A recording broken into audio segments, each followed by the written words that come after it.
Jatend kweth manok e od bura Opiyo Wandayi kod gavana ma Siaya James Orengo owuok mager kod sirikal kendo kwero motegno ni sirikal kik chiw thuolo ne aput manowal ne chuogo commissioners mag IEBC nyaka lipot mar NADCO ochwal e od bura. Wandayi olero ni Azimio biro bago ng'anyo pod nono ni apudno odhi nyime kod chuogo commissioners mag IEBC e ataro mar winjruok manie lipot mochan chwal e od bura. Jotelo go loso e gwenge masigombre e kaunti ma Siaya.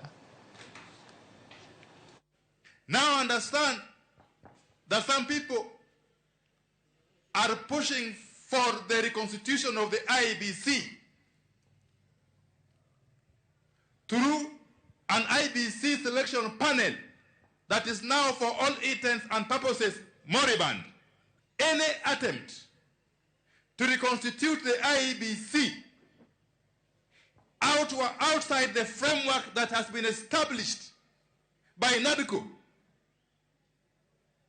will be totally resisted.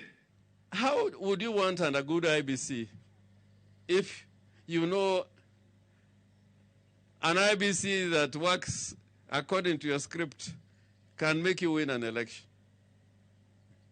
Ruto knows that he will not win the next election. So he will not form an IEBC in another image. He will form an IEBC in his image. And that's why he wants even Chebukati to be the Chief Justice of Kenya.